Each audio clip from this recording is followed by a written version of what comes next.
Welcome to another episode of the Fantasy Football Happy Hour Podcast. I am your host, Ricky Valero. On today's episode, we are going to do a lot, actually. We're going to break down the NFC predictions. We're going to talk about – there really is. Like, it was – going into this week, it was going to be nothing really but us talking about a lot of the NFC predictions. We were going to give our thoughts on the playoffs. And then, of course, the world came to an end. And we've got quarterbacks that were announced, some of which we might not have thought that were going to be announced. We've got injuries that happen. We've got trades that happen. The running back scenery is all fluctuated again. And I don't know what else to say. But today on this episode, I've got a few things that I want to go out with too as well. We got the NFL predictions happening on the second half of the show. We're going to break down the NFC playoff teams of which we think are going to happen. We're going to give you an NFC championship pick. I've got a few bets that I promised you on last week's show that I'm going to go over. I found a couple of them that I'm really, really, really, really big fans of that I laid a little money on today. But before we go any further, I wanted to introduce my podcast partner here, Mr. Matthew Fox. How are you, buddy? Good. You know, if we would have done this on, Tuesday or Wednesday, I might have still been in morning. But, I've had time to process. Matt allowed a moment of silence yesterday for one of the news pieces we'll touch on. I've resigned myself. I adjusted my playoff picks accordingly. Yeah, it's I don't know what to say about the decision of making. And we'll kick it off with that. Teddy, yeah. So we got the quarterback calls. Andy Dalton, as expected. I don't know San Francisco still trying to keep us in limbo. But yeah, everybody else. Well, and apparently, I don't know if you saw this. Apparently, Washington said they have not yet named a starter. I didn't know there was competition, but we'll let that go to the four teams that then of course cards. we don't have one. We don't have one in New England yet either. So there is still some situations that are unfolding. Maybe the crazy thing about it is they said it was Cam Newton.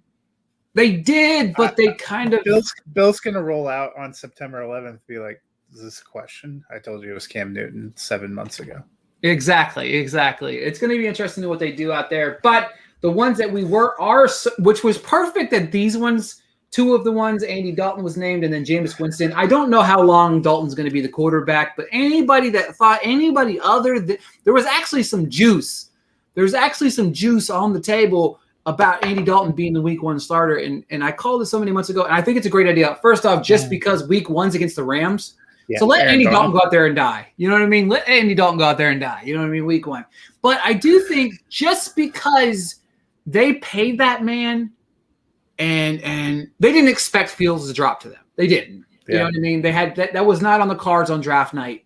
So I do think it's a respect factor to Andy Dalton because we all remember the infamous quarterback one scenario on Twitter that the Bears threw out there when Dalton signed. And we all were like, is that really any better? At that point in time, all they had was Nick Foles, and they knew, hey, we read the room. It's clear. They still have Nick Foles, which is weirdly enough. But I'm surprised Foles they haven't been able to find somebody to take. It's a lot of money, though. You know, this is not because I don't think Zach Wilson should start, but if I'm the Jets, I'm still maybe padding a veteran behind him or someplace that has a sketchball offensive line. I'm surprised somebody has. It's got to be the contract, though. Yeah, it's 100%. It does. It's. I think it's the contract. So with that being said, Andy Dalton, Bears, Jameis Winston, New Orleans, Teddy Bridgewater, the Denver Broncos. And Trevor Lawrence beats out Gardner Minshew, another competition we didn't know was a competition.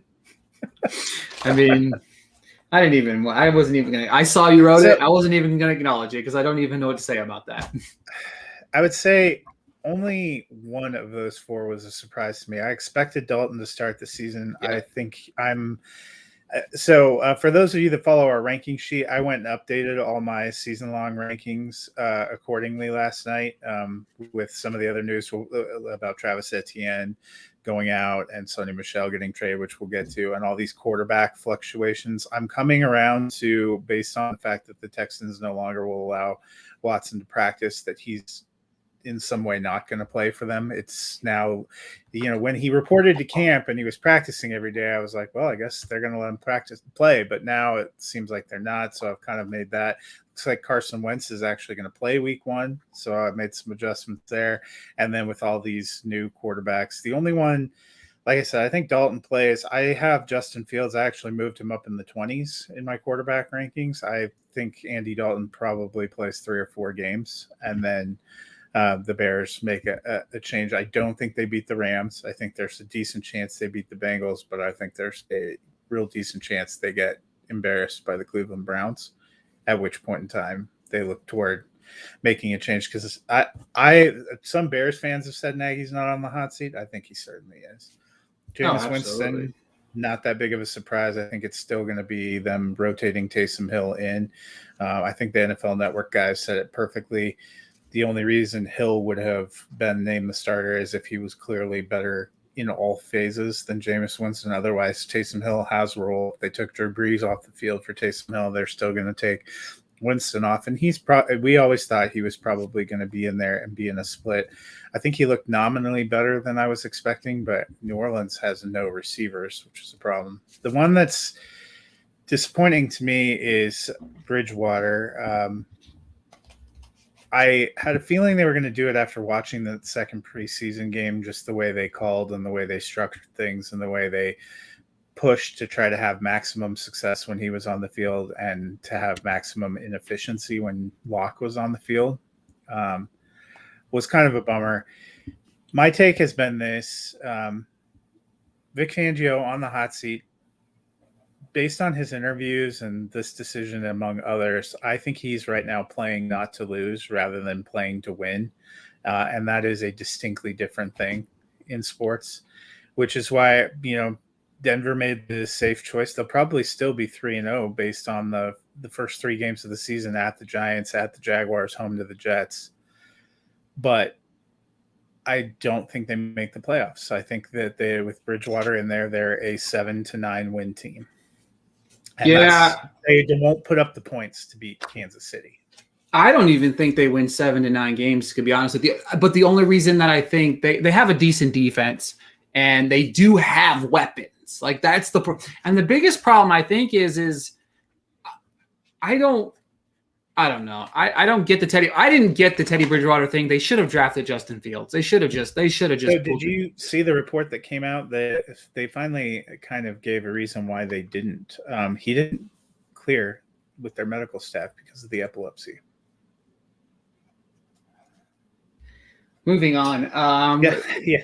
I mean that actually is a reason that makes more sense than we thought we needed a corner after going and signing 3 corners in the offseason.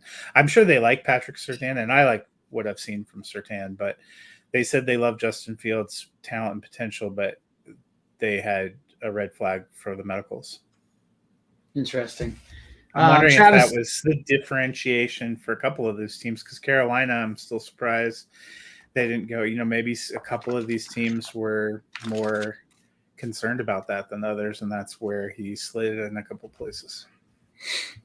Big running back news this week. Travis Etienne out for the year. All the James Robinson truthers are out running circles around the houses, which really annoys me because you can't predict injuries. So, this is not a victory lap. That's not a victory lap because Etienne was going to have a role in that offense. For me, what this did is I think this personally put a little bit more weight on Lawrence as a quarterback play heading into the season. Not that he wasn't already going to be, but I do think they can rely on James Robinson. James Robinson's a good back, but I thought that they were going to really utilize Etienne. This does boost the Laviska Shenault bandwagon that's out there. So that's there's another victory lap somewhere.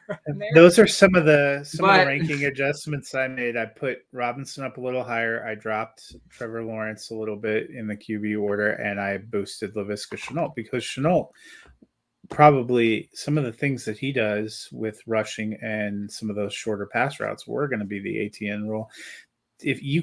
I always thought James Robinson was going to be involved. The ones that should be doing a victory lap are the Carlos Hyde truthers, because that guy finds a way on the field no matter where he goes. Exactly. So it's going to be Very interesting how that works out. And then, of course, the big was Sony Michel to the Rams. I haven't had a chance to really kind of process this and then update my rankings on it. But for me, I know I see a lot of individuals really kind of bashing this move. The thing about this is the Rams are in a win now window. Okay. They are in a window of which they need to win football games, and they need to do it now. Stafford's not going to be a quarterback in 3 years for this team, more than likely, okay? McVay, he's not on a hot seat, but it's going to start getting a little bit warmer if he doesn't start producing since that Super Bowl. You know, we've seen a lot of guys fired for less in the NFL, but it's only going to be so long. And I really do love Stafford in this offense. Like, I am excited because I think that they have the weapons that all the way around. I love this move. I backed completely off Henderson. I'm completely off Henderson.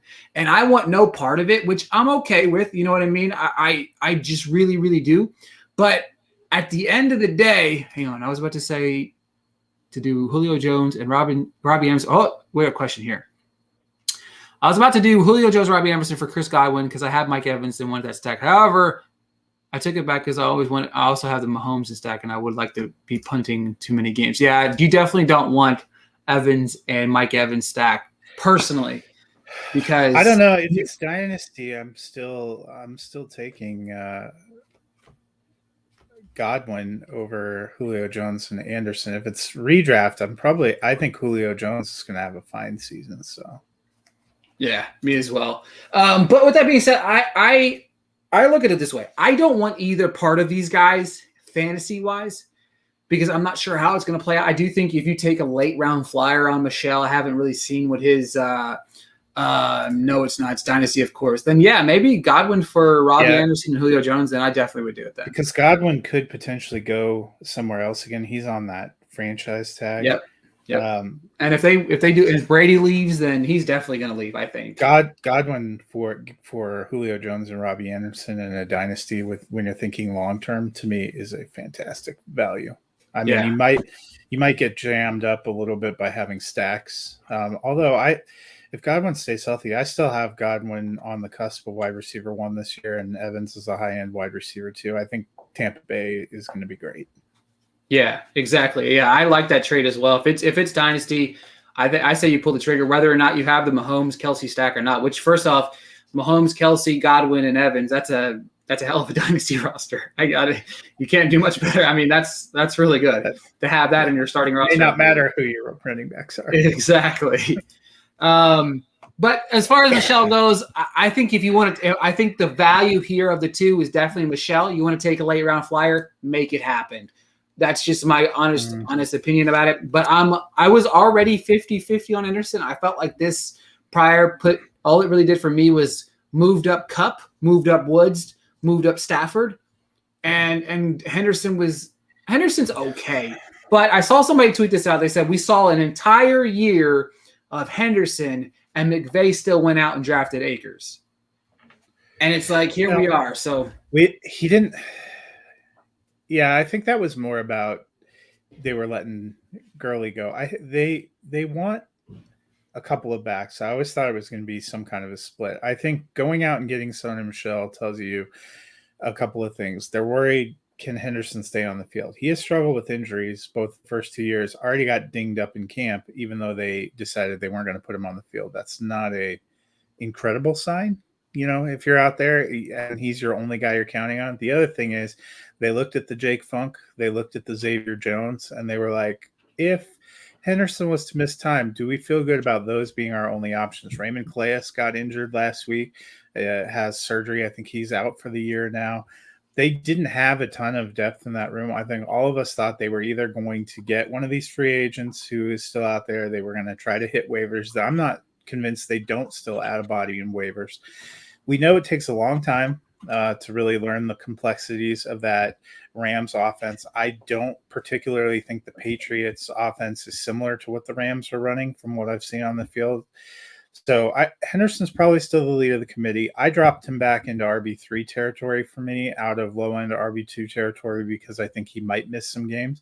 And I boosted Sony Michel up, I think right on the cusp of top 50. I think he's going to get some goal line carries. He's going to run. He's not a guy who has managed to stay healthy all the time either. That's been one of the struggles with him. I think he's still going to be a power runner. He's probably going to be a red zone guy. I think he's going to look an awful lot like what we saw from Malcolm Brown the last couple of years. Yeah, I like the move there a lot. I'm out on that backfield period. I feel like that's just to me, it's disgusting. I mean, it went Sony Michel went from one committee to another committee. You know what I mean? That's really what it was. But at least he has a more defined role. With the Patriots, with how Ramondre looked, with James White being the pass catcher, and with Damian Harris clearly being the better between the 20s guy. I think he was going to be the odd man out. He's potentially in a contract year. This was the reason I had considered. I had thrown out, will the Rams go get a Royce Freeman, who's another guy that's shown some flashes, has been decent, is on the end of a rookie deal. With the injury they had to Mike Boone there in Denver probably was less excited about moving Freeman. They may actually need him to play. Most teams want to have 2 or 3 running backs. That's another position where you not only rotate guys, almost even the good teams rotate players. I mean, Alexander Madison's going to play even if Dalvin Cook manages to make it through all 16 games. You just get worn down. You use other guys, especially with the 17th game. I think teams are thinking ahead about what that's going to do. Yeah, it's going to play a huge factor, and the offenses, defenses, etc. All right, so the 2 games of the week for you this week, you like the Chicago Bears, Tennessee Titans, Browns versus Falcons. Tell us why. Yeah, so I want to see Justin Fields. He's getting the start. They said they're going to put him out there with some of the ones. I still think no matter what happens on this weekend that we're going to see Andy Dalton week 1 against the Rams, but I think they've moved closer to a posture where they're thinking Justin Fields is going to be on the field sooner than, earlier in the offseason. I thought it might be more like where their bye week is in week 10 that they start looking to put Fields on the field. I think he's in there by October now, and we want to see what he looks like. I want to see what he looks like with some of these top line players against Tennessee's probably a playoff team. Maybe not the greatest playoff team, but they're probably a decent playoff team if they can get any of their guys out of the COVID protocols. So many questions surrounding. I mean, we'll touch on the Tennessee Titans next week. I think they're going to be a playoff team by potentially default, depending on what the Colts look like. But their defense is terrible.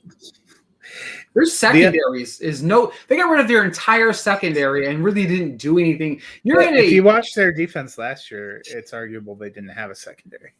Well, I mean, again, you're not wrong. So, the second game I went with is Sunday Night Football. It's the last preseason game going out on Sunday night. Cleveland Browns have already said they're going to play their starters some in the first half, so that'll be fun. Looking forward to seeing Kyle Pitts. I actually personally want to see Josh Rosen in Atlanta. I think, we were talking about, was this the end for him when he got released in San Francisco? This is a perfect landing spot because McCarron's gone for the year. All they had was Felipe Franks. So I would think Rosen has a real good chance of making it and being the backup there. Not a bad system to learn from Arthur Smith, to play with Matt Ryan. It's a place where he could potentially see the field. I want to see what he looks like. And I'm excited to see Kyle Pitts. I haven't really gotten to, I know you're going to be shocked. I haven't made it a point to go out and find Atlanta early in this preseason period. For me, Josh Rosen is already the best quarterback in Atlanta, so maybe he'll be starting by week 3 or 4. I'm not kidding, actually. But with that being said, we could talk about the Atlanta Falcons being one of our playoff teams, but then we'd be lying to you. So with that being said, that was a Max Picks week. So basically what I'm going to do is I'm not going to talk about my bets this week because I'm going to, but after we make our predictions, because my bets coincide with some of my picks. And what I want you to do, Matthew Fox, is I want you to give me your 4 division winners first. Hit me with those first. So top seed, winner of the NFC South, Tampa Bay Buccaneers. People forget they were 11-5 last year. It's not like they were terrible. They got off to a little bit of a slow start putting the gang together. That gang's been together, and they've been on a roll, and I think they roll through year 2. Second seed might be a surprise for some. Winner of the NFC East, the Dallas Cowboys. I like me some Dak. I'm apparently on the train. Hard Knocks has worked its way into my soul. What can I say? Number 3 seed, winner of the NFC West, the Los Angeles Rams. I like Stafford. I picked Detroit for the playoffs last year. RIP that selection. So I'm following him, Sean McVay. And then my 4 seed, winner of the NFC North, the Green Bay Packers. So this is where I really honed in on Tampa Bay being my 1 seed. I looked at the last 4 games of the season. Okay. Tampa Bay's last 4 games, New Orleans, Carolina, Jets, Carolina. That to me, it's a murderer's row right there. Yeah, exactly. That to me really stands out. I think the Saints are going to be garbage this year. And Carolina, I don't know, man. Somebody in that division is going to be better than what they expected. I really feel like they're going to be that team. I could see Carolina getting to 8 or 9 wins. I really can. Yeah, I have them going 9-8. So listen, they start the season Jets, Saints, Houston. Jets, Saints, Houston. That's 3 winnable games, okay? Then they go to Dallas, but then they've got Philadelphia. Okay, Philadelphia's going to be terrible. All right? Minnesota, Giants, Atlanta, New England. Guys, we could look at it, we're 8 games into the season. They could have 5 or 6 wins already. Okay? Back half of their stretch, it's a little bit harder, right? We got Washington, we got Miami, we got Atlanta. Atlanta's garbage. We got Buffalo, we got Tampa Bay, New Orleans, Tampa Bay. Now, that's where it struggles. If they start hot, can they finish strong? That's where I really struggle with Carolina. Carolina was on the cusp of my playoff seeds. They really were. They were this close. I just feel like there's one division that's going to kind of have everybody, almost the entire division in the playoffs. You know what I mean? But with that being said, I got the Bucs at the 1 seed. Green Bay, last 4 of the season. This is another one that I looked at really strong. Last 4 of the season, a little bit hard. They got 2 hard ones, 2 kind of softballies, okay? They've got Baltimore in Baltimore. That one's going to be a question mark. Then they've got Cleveland at home, Minnesota, Detroit. I do like those last 2 games. I do like Green Bay as a team. I'm sorry, Green Bay is my 3 seed.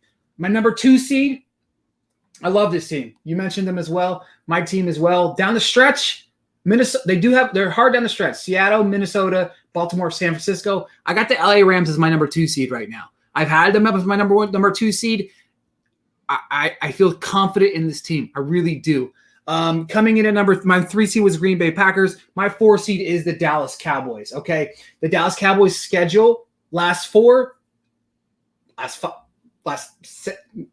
their schedule's easy. Okay, you know what? I'm making a change on the fly. My number 3 seed is going to be the Dallas Cowboys. Listen to this. Down the stretch, they play week 12 Raiders, week 13 Saints. Week 14, Redskins, Giants, Redskins, Arizona, Philadelphia. Folks, I'm telling you right now, they can start slow and finish strong. This is an 11-win team, hands down.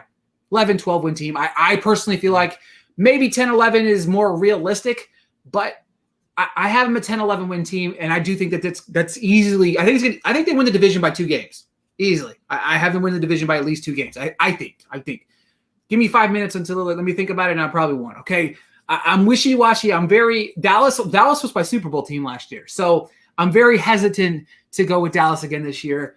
But you will not find a bigger Dak supporter in the entire world than me because I hate the Cowboys. I hate their fans. Their fans suck. I don't want to see them win shit because of that. Okay, I don't want to hear about the Cowboys winning the first Super Bowl in 95 years. Every year is the Cowboys' year. All right, I'm done with my Cowboy rant. Sorry.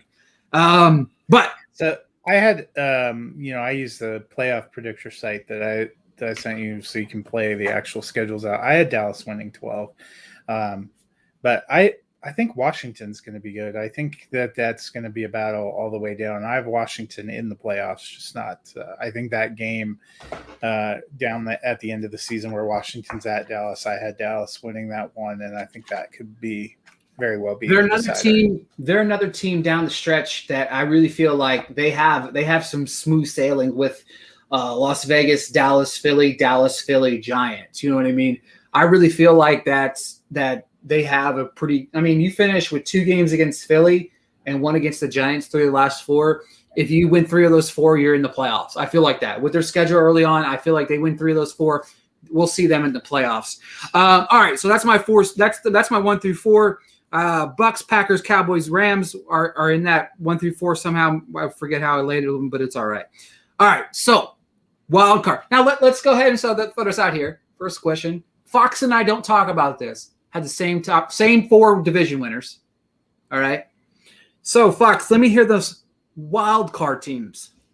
So 5th seed, top wild card, I have Washington. And then 6th seed wild card, Arizona Cardinals. 7th seed wild card, San Francisco 49ers. I actually, in my simulation that I settled on, had all 4 teams in the NFC West above 500, but Seattle at 9-8, just missing. I had New Orleans and Carolina and Chicago also 9-8, just missing. Okay, so for me, when I look at this, I struggled because Arizona, Seattle, one of those 2 teams. I have it Arizona, Seattle, Carolina. 2 of those. Sorry, hang on. 3. Yep. 2 of those 3 are going to be in the playoffs. Okay. Or no, sorry. Yeah, are going to miss the playoffs. Are going to miss the playoffs. Okay. I got Washington. I'm on that Washington bandwagon as well. I think that they're the better. I just feel like the NFC is a little weak this year. Okay, I really feel that, and it's the first time in a while because Minnesota. I kind of looked at them a little bit, and I just don't really. I can't get behind. They have that 7-10 energy, especially. Yeah, they really do. You know, we didn't talk about it, but they appear to be having some internal strife between Cousins and the coach, who has made some comments. Kirk Cousins is on that Cole Beasley life plan and has already gotten the quarterback room knocked out a couple times. They just signed a defensive lineman who last year called Kirk Cousins ass on Twitter. So, I mean, I don't know. I just don't feel that good chemistry coming out of Minnesota. Yeah, I don't either. And you look at their schedules, not particularly great. So I think they're a 7, 8, 9 win team. Now, San Francisco is one team I'm buying. Okay. Yeah. Now, down the stretch. Okay, so Washington's my 5, right? Washington's my 5. The 49ers are my 6 seed. And I'll tell you why. San Francisco down the stretch. Listen to this. They have a really good stretch week 11. Jacksonville, Minnesota, at Seattle, Cincinnati, Atlanta. Then they finish Tennessee, Houston, at the Rams. That at the Rams game could be very pivotal for what's going on in the playoff race there in general. But I like the 49ers. I like the 49ers a lot. I like the 49ers even more so with Trey Lance, obviously. I have not been on the Trey Lance bandwagon, but I think it was the perfect landing spot. I think that he's going to fit ideally in that offense. They have weapons. People forget that they do have some weapons. They might not have the number 1 receiver like some teams do, but they have Kittle. They have Ayuk. They have Debo. I like that. I like that 3 right there. That 3 is really good. And then, of course, you have the backfield. I think anybody can run in that backfield, and I'll be satisfied. I won't be satisfied fantasy-wise, but I'll be satisfied to begin with. But Trey Sermon's really good as well. Easy 6 seed. So it came down to Arizona and Seattle. Again, Panthers, I really wanted to. I really, really, really, really, really wanted to. But I was like, man, I don't know if I can do it, so I didn't do it, okay? Arizona, Seattle. I struggle with this one because down the stretch, if you look at Seattle, Chicago, Detroit, Arizona. Called Arizona garbage a few times. That's the truth too. But listen to this: they end the season. Seattle ends it. Chicago, Detroit, Arizona. Arizona ends it. Indy, Dallas, Seattle. So that's a big difference, right? That's a big difference between those 3 games. I do think that week 18, we're playing football for a playoff game. We're playing football for a playoff game. That's 100%. That very well could be the Sunday night game. Is Seattle and Arizona up there? And I give the edge to the home team. That's the only reason why I have Arizona in as my 7 seed. I gave it to the home team here because I believe if it came down to scoring points, Arizona can outlast Seattle just because of their weapons. And that to me is big. Also going to be piggybacking on Chase Edmonds, who will be a top 15 running back this year. I don't care what anybody says. Sue me. But I like it. That's it. And also that gives us guaranteed we have the same 7 teams, which is completely absurd for it to even think because we didn't even talk to each other about their playoff teams until 1 minute before we went on the air. Aside from Tom Brady, who's unassailable, he won't get our stink on him. We would like to apologize to the other 6 teams when you're at home in January. Yes, exactly. I guarantee you, of these 7 teams that I have in the playoffs, probably 4 of them will not be playing in the playoffs at the end of the year.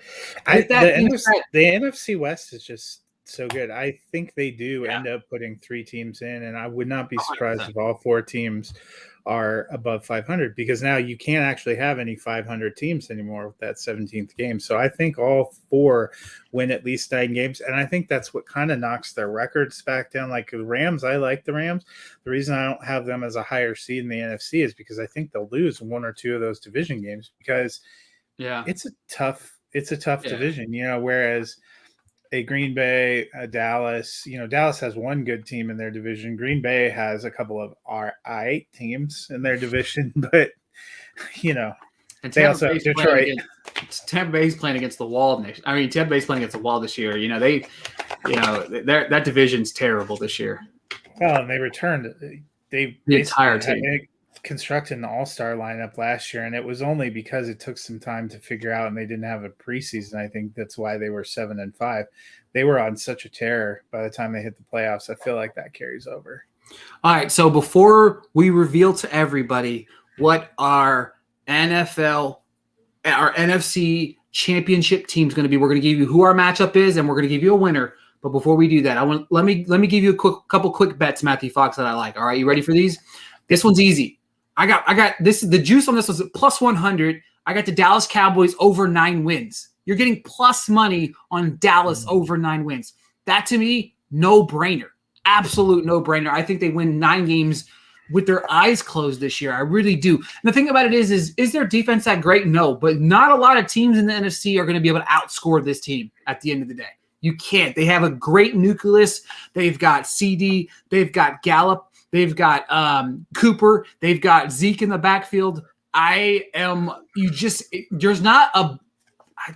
Is there a better trio of receivers, running back, and quarterback in football? I don't really think there is.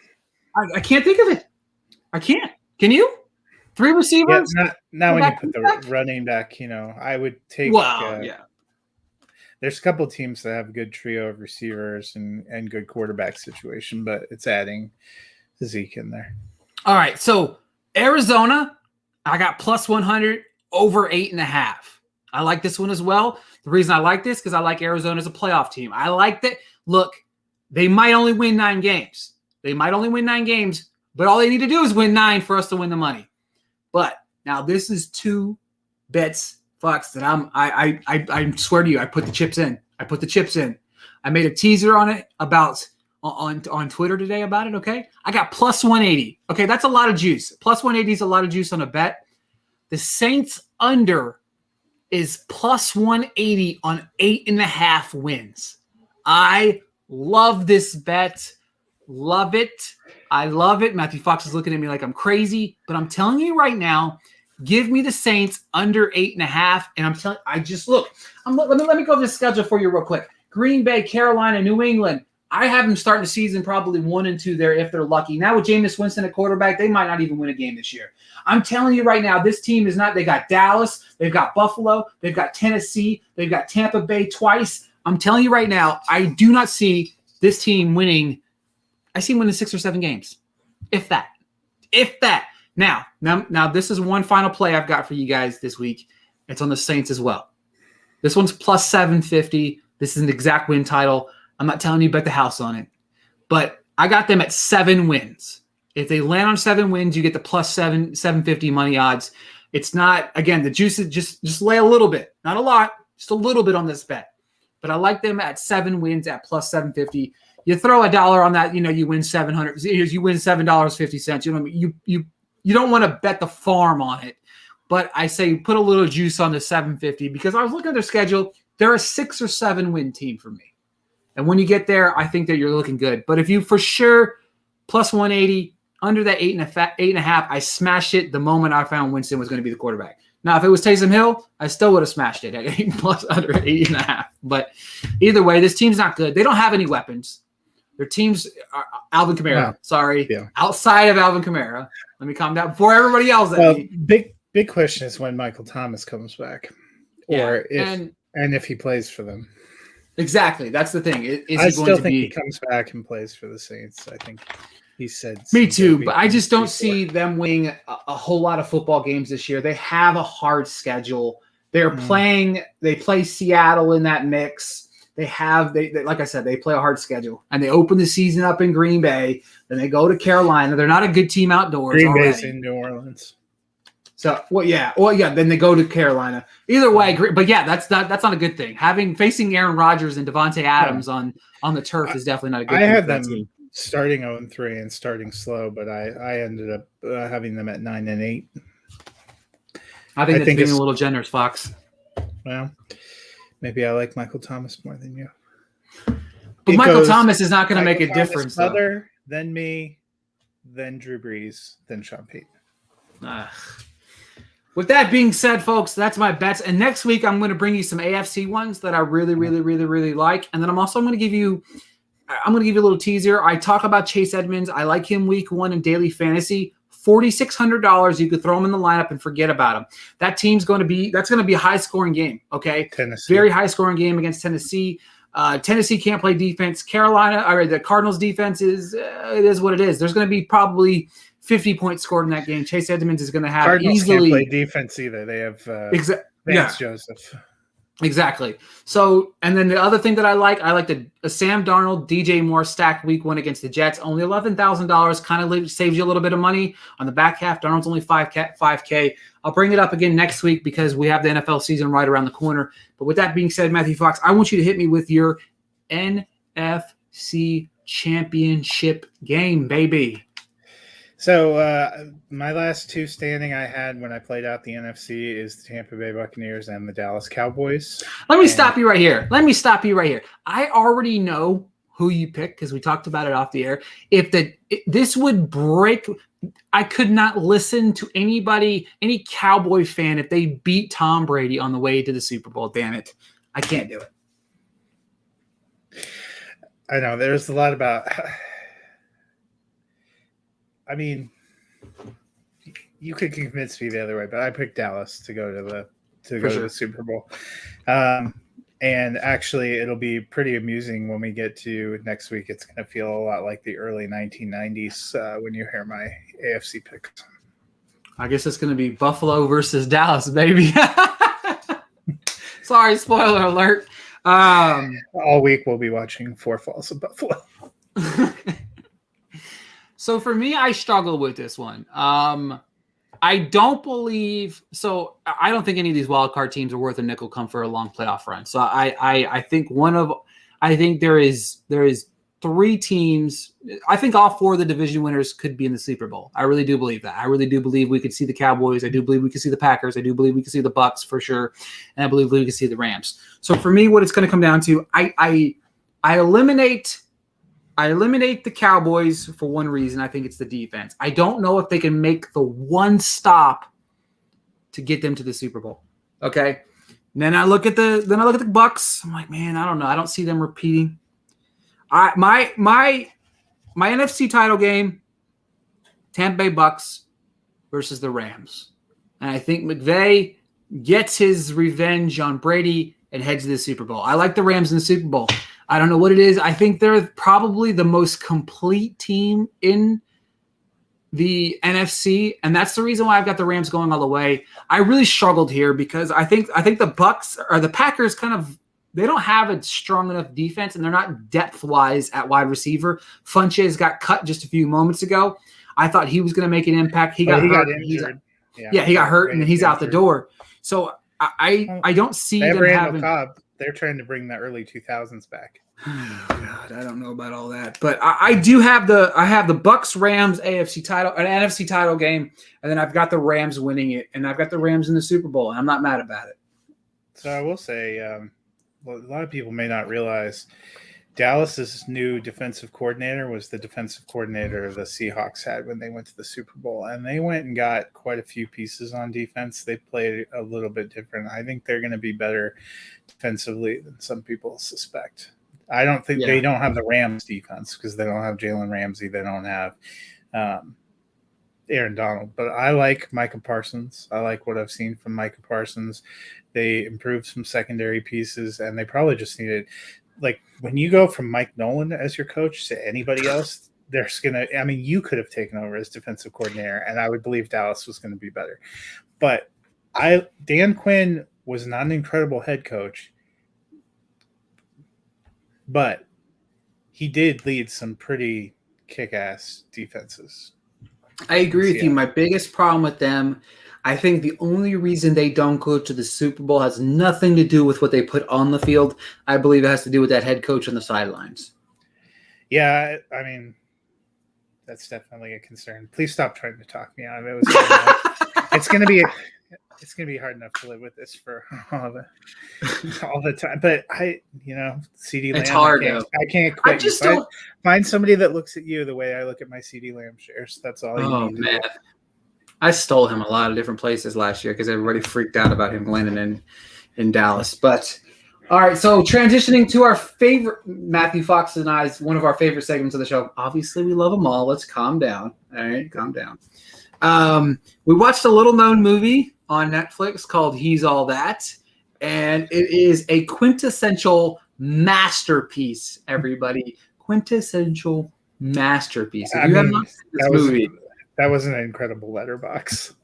I thought so too, and I decided what I was going to do is I wasn't even going to rate it, and all I was going to put was masterpiece, and then move on with my life. Matthew, I know you liked it a little bit more than I did. I gave it a star. I don't know if that's. You gave it a star? Yeah, you gave it a star. Yeah, 1 out of 5. I didn't like it that much. That's disrespectful. I don't know how you're going to disrespect that masterpiece. Like, first off, the 1999 version is a classic. I love the 99 version. Yeah. You know what I mean? You can't recapture that magic. And then they tried to with a TikTok star. So I had a lot of thoughts. So question. Hold on. Oh, no. First one being, what the hell was that? Okay, hold on. I'm gonna put you right here on the spot.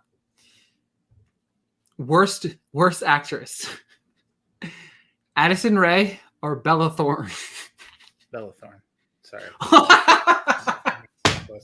That other girl, the worst actress in this movie is whichever of the fucking Kardashians was in there. I can't keep on track. I think it was Courtney. Actually, I don't know. Yeah, it's Courtney. She looked like she was legitimately reading. Yeah, like reading cue cards. Yeah, 100%. I was 100%. Like, no. I guess I don't know. Were you confused? It took me a little while through. I thought because they had Rachel Lee Cook as a parent in this thing that she was just her character 22 years hence, with her own child. Yeah. Only to figure out in the middle, no connection. Same with Matthew Lillard. You went and got recognizable people from the original. You put them in like prominent roles in this film, pretending that other one didn't happen. So that I was like, why are you doing this? Probably the best part of the movie. His dance at the end was probably my favorite part of the entire movie. The thing about this is, Well, so there's a couple of things. I had never seen that girl before. You said she's a TikTok star. That would explain a lot. I'm going to be honest. I'm 40 years old. I don't TikTok. My wife kind of does. But I was like, who are these people in this movie? And they legit had a karaoke scene, which I initially, as I was watching, thought was meant to be a joke because I'm going to say the singing was subpar. That's being generous. Was not ideal. Only to get to the end of that scene, I legit sent you a message. I'm sitting in the car dealership watching this morning, and I was like, "Oh, why do they keep talking about these performances as being good? They're doing like I think it was a Miley Cyrus song, or it was a Katy Perry song. I'm pretty sure. It just I'm like, why is this happening? And then at the end of the movie, nobody even in 1999 wanted to hear Sixpence None the Richer's "Kiss Me." But they just bang it out there, and then they have like these weird dance interludes for everyone, and then they did like a club remix of "Kiss Me," and I was like, okay, well, this is a perfect cap to this turn. The best part of the movie was the blooper reel over the credits. I didn't make it that far, if I'm going to be completely honest with you. I didn't make it to the blooper reel over the credits. That's how I gave up on life. I literally just threw in the towel. And I will say, like I said, the best part of the movie was probably Matthew Lillard dancing at the end of it. Like, that was the best part. They have that weird dance off at their school dance, which I don't know why they were doing it plot wise, but I was kind of into that performance. They actually did look like that was right in their wheelhouse. So I'm thinking a lot of those are people that are used to making like dance videos On TikTok? My goal it appeared to be Matthew Fox on TikTok. Here we go, baby. Matthew Fox will be on TikTok with his own dance move coming soon. Recommendations for the weekend. There isn't a whole lot. Not he's all really, that. Definitely. Oh my god. You liked Vacation Friends, it seemed like. It was okay. It should Lil Howery commented on your post. Lil Howery is a national treasure. I don't really care what anybody says. I love that dude a whole lot. Like, I love Lil Rel. He's just, I don't know. I really feel like he's the funniest. He's like one of the funniest comedians. He was great in Fatherhood. I thought he was really good in The Sidekick. He was fun in Free Guy. That Bad Trip movie, I liked him in that too. I thought that movie was good for what it was. And I just feel like he's in everything right now. And I just think he's funny. I think it could have been a lot better. The writing is a disaster, but it's an easy watch. You throw it on. It's a very raunchy comedy, like super raunchy, but it's not as good as the Binge, I think it was last year, because I loved that. That was great. I loved the Binge last year. It was original. Not really super original, but it was fun. It was fun. I liked it though. Yeah, that was good. I'm trying to think what else comes out this weekend. So I think the one you're most hyped for is Candyman. Yeah, I'm gonna go see that this weekend. I am really excited about it. We both saw Reminiscence. I thought it was watchable. It was interesting. Yeah, it's very watchable. If you like Westworld on HBO, Lisa Joy, who co-show runs Westworld with her husband Jonathan Nolan, did this one. It's very similar. There are some fascinating visuals. I thought it was a cool idea. For me, the story doesn't always pan out, but I thought Hugh Jackman, Rebecca Ferguson, and Thandie Newton were good. Yeah, there was a strong cast, very strong cast, and that's what kind of kept you invested, even with the sloppiness of the script. There, I think that's 100% what kept me invested. Next week, it's loaded. You got Shang-Chi coming out next weekend. You got Cinderella, which I cannot wait to talk about. Afterlife of the Party, which I'm watching that tonight, probably. I'm on a Netflix tear. We had Sweet Girl. And then I had, then we have He's All That, and then I've got Afterlife of the Party. That's the last 3 big Netflix movies that have came out. So I'll let you know about Afterlife of the Party in my DMs because I can't really talk about it. Original shows have been pretty good. That might actually be the recommendation because I thought The Chair was decent. I liked The Chair. It was a very easy watch. I was with you. I watched the first 2 of Clickbait so far. I will probably finish that. There is, an interesting premise there. I thought that was fascinating. There was actually a show that they sneak dropped last week that I watched the first 2 of called The Defeated. History is told from the point of view of the victors. That's never been more clear than this show. The Defeated drops you into Berlin in just after the war ended in 1944. It's split up into 4 districts and trying to put itself back together, and it's not a great place. Taylor Kitsch, who I loved in Friday Night Lights, the TV show, but hasn't always hit as a movie star, plays a Brooklyn NYPD detective that gets sent to Berlin to the American sector to try to teach them how to be police officers. He's also trying to find his brother, played by Logan Marshall Green, which if you ever watch The OC, Ryan's brother, Trey, he's in there. Another kind of misguided, ultra-violent brother. I watched the first 2. I'm going to come back to it. I love the period setup. I loved the idea that they were telling something different. Michael C. Hall plays kind of a weird, creepy American ambassador. He's good at the weird and creepy. If you've never seen Dexter, he's definitely good at nailing that. It was unceremoniously dropped on a Wednesday, but I actually enjoyed the first 2 episodes. And with all else fails, you can binge watch White Lotus, which is one of my favorite pieces of TV. Look, not everybody likes White Lotus. It is what it is. It's very strange, very weird, very different. It's pacing slow. But for me, it was just consistent what in the world is happening that really caught me. And I thought the acting was phenomenal as well. Jennifer Coolidge was fantastic. Outside of that, next week we've got Cinderella. And I can't really say a whole lot about it right now, but Cinderella, watch out for my review on Wednesday. My review coming Wednesday. I will just say, Matthew Fox will say it for me, I think I like that movie a little bit. Oh my God. I really did. I thought you were going the other way. My wife's interested, so I know I have to watch it. So I'm happy. You have to. It might be. Yeah. You know what? I might nix the Shang-Chi being our movie next week and might make it Cinderella. We just talk about nothing will make us a more popular show than going from Shang-Chi down to Cinderella on Amazon Prime starring Camila Cabello. I don't know. I'm telling. I can't really say a whole lot about it. I can't say a whole lot about it. I can't. I'm not allowed to yet.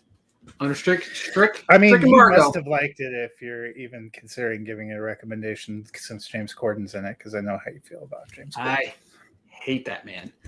With that being said, we appreciate you guys tuning in this week to listen to the Fantasy Football Happy Hour podcast. I don't even know what I was about to say, but next week we'll be back to talk about the better conference, the AFC. Yes, the AFC. We're going to be talking about the AFC next week. I've got a lot of thinking to do about the AFC because it's top heavy, and that's it. And by top heavy, I mean there's two good teams, and the rest of them are. I really feel like I'm going to piss off a certain group of fans next week. There's three good teams. Sorry, the Chiefs, the Chargers, and the Bills are the three good teams in the AFC. So I really feel like next week I'm going to piss off a certain fan base, and I'm okay with it because the hype has gotten out of control. And I'm going to end on that note, folks. We'll talk to you guys next week. Hey, at least